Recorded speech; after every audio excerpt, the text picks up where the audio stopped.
ओम नारायण नारायण नारायण नारायण। सभी मित्रों को राम राम। दोस्तों अभी हम रिव्यू करने वाले हैं बबली बाउंसर का। देखिए ये रिव्यू बहुत ही इंटरेस्टिंग होने वाला है, प्लीज़ आप इसे आखिर तक पूरा ज़रूर देखना।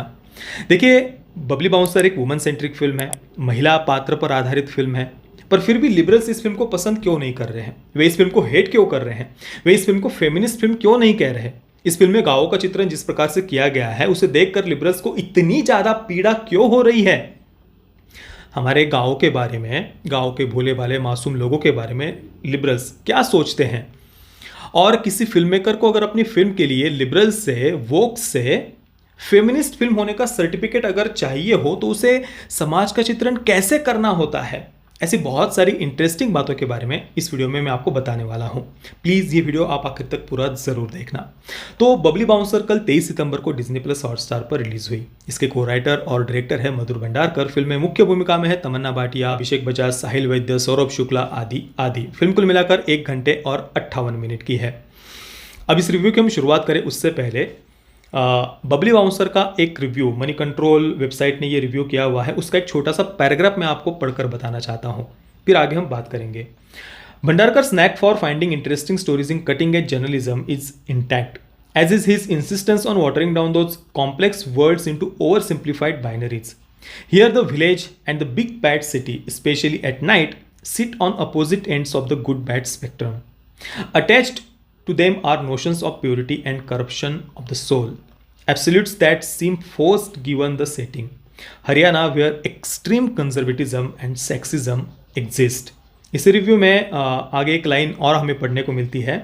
There is a reason why Bhandarkar's films are called woman centric, never feminist.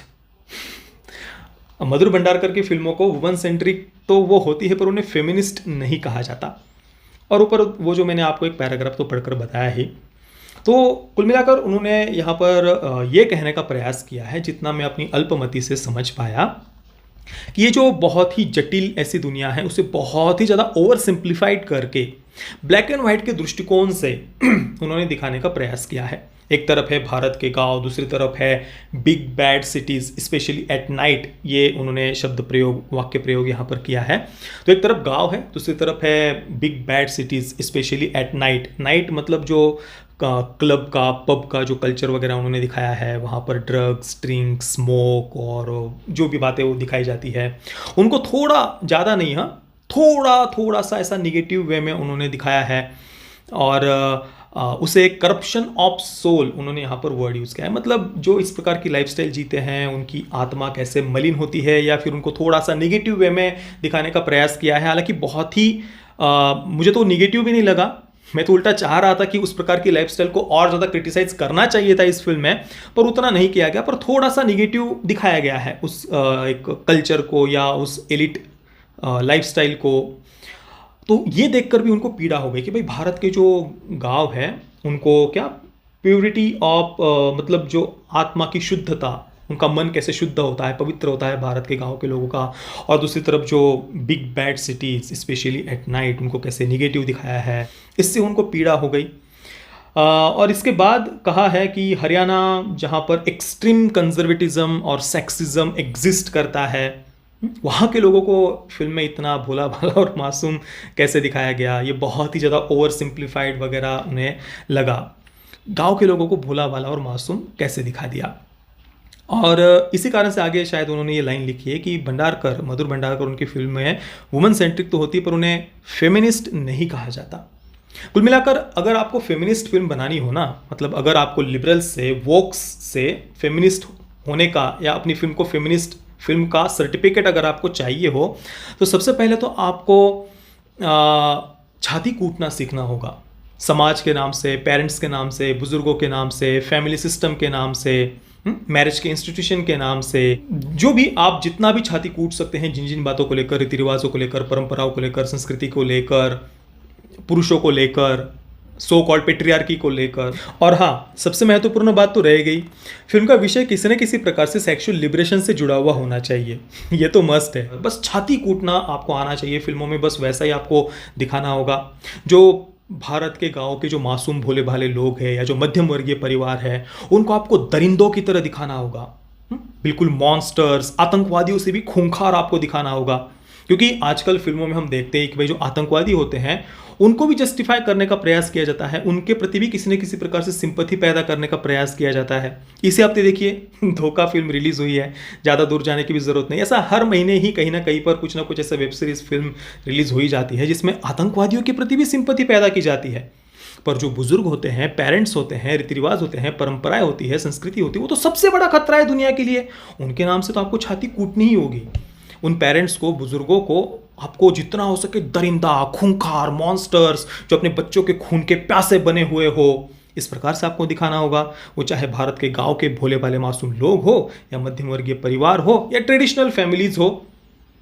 Traditions वगैरह ये तो उनको रिग्रेसिव, कंजर्वेटिव और जो भी क्या क्या शब्द है, आप बार बार वही बोलना भी ठीक नहीं है, पर वैसा ही आपको उनको दिखाना होगा।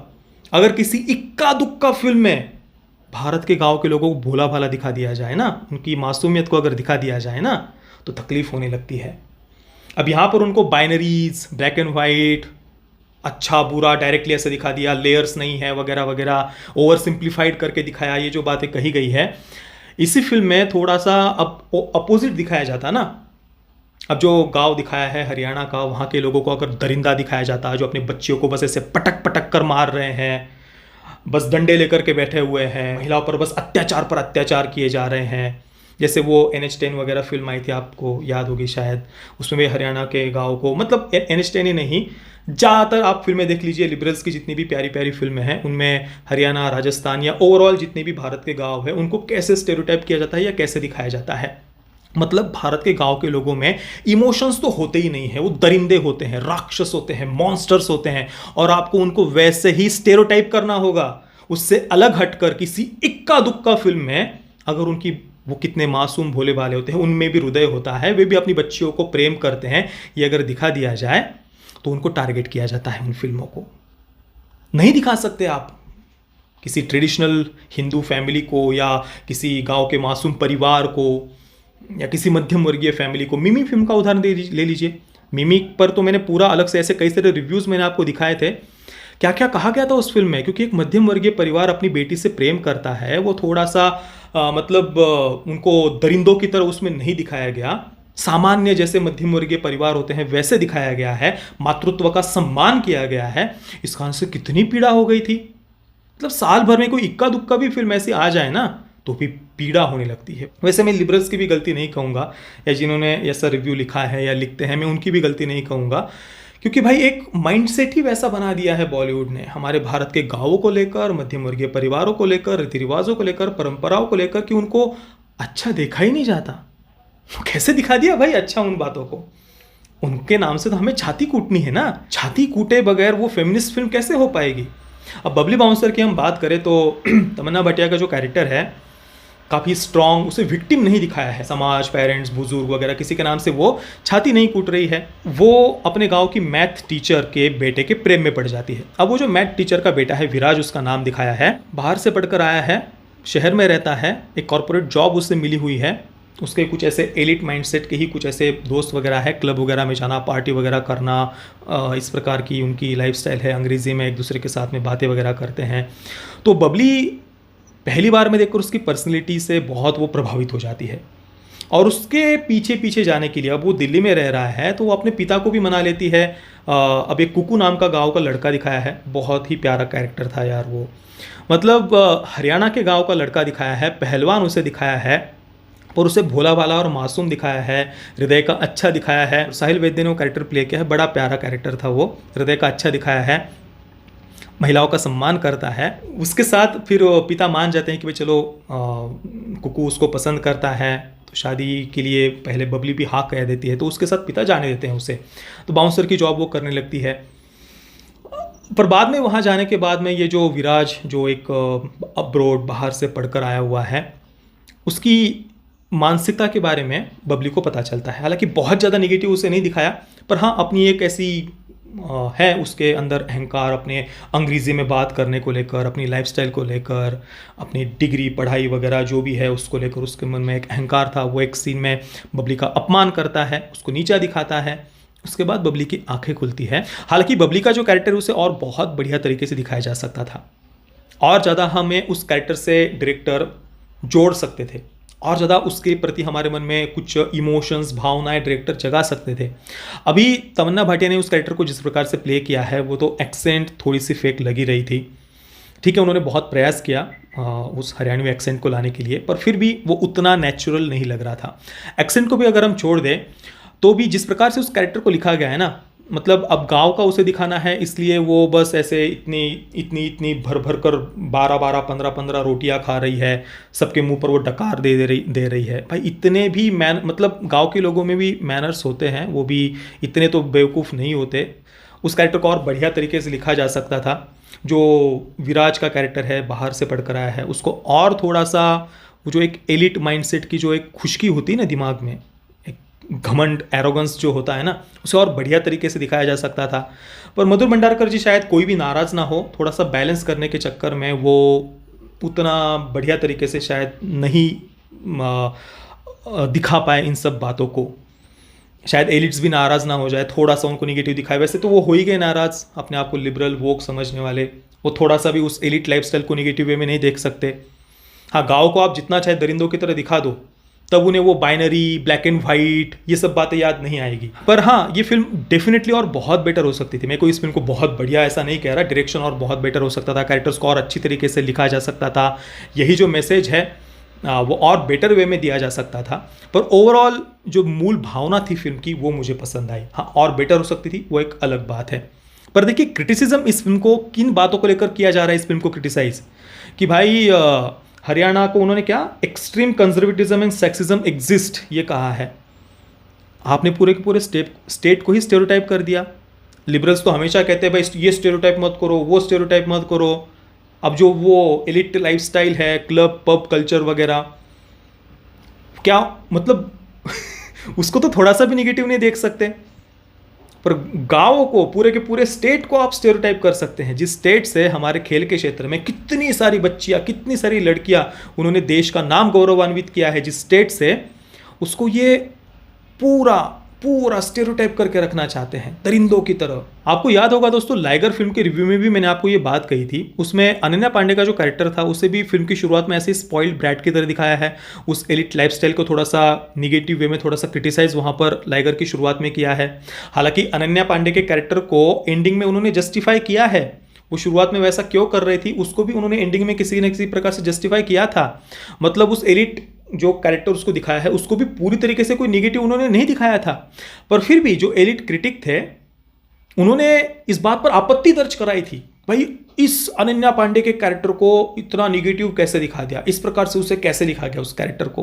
बाकी बबली बाउंसर फिल्म के बारे में अगर हम और बात करें तो बबली, उसके माता पिता, घर का पूरा वातावरण जिस प्रकार से दिखाया है, वो जितना हो सके हमें रियल लगता है। एक अपनापन थोड़ा सा हमें वहाँ पर फील होता है कि हाँ भाई, एक ठीक ठाक सही तरीके से घर के वातावरण को इन्होंने दिखाया है। पेरेंट्स बिल्कुल ही खून चूसने वाले दरिंदे यहाँ पर नहीं हैं, उनके अंदर भी इमोशंस है, हृदय है, उनकी भी भावनाएं हैं, विचार है। हालांकि ये सब बातें देखकर हमें कुछ ऐसा अलग फील नहीं होना चाहिए, ये तो बहुत कॉमन होना चाहिए फिल्मों में।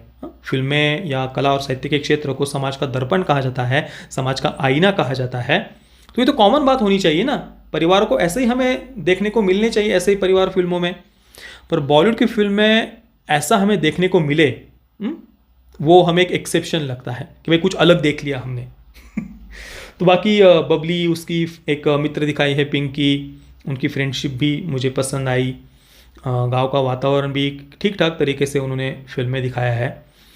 हो सकता है कि कुछ बातें कुछ लोगों को पसंद आए, कुछ बातें ना पसंद आए, पर ओवरऑल जो फिल्म की जो भावना थी वो मुझे ठीक लगी, अच्छी लगी। बाकी फिल्म डेफिनेटली और बहुत बहुत ज़्यादा बेटर हो सकती थी। मैं बबली बाउंसर को दूंगा 6.5 out of 10 stars. Parental guidance की बात करें तो फिल्म में कोई सेक्स, न्यूडिटी नहीं है, कोई खास ऐसा वायलेंस नहीं है, तो अगर आप देखना चाहें तो परिवार के साथ में देख सकते हैं। बाकी दोस्तों, आपने अगर इस फिल्म को देखा है तो आपका एक्सपीरियंस कैसा रहा, मुझे आप नीचे कमेंट में अवश्य बताना। ये वीडियो देखने के लिए आप सभी मित्रों का बहुत बहुत धन्यवाद। जय श्री राम, वंदे मातरम।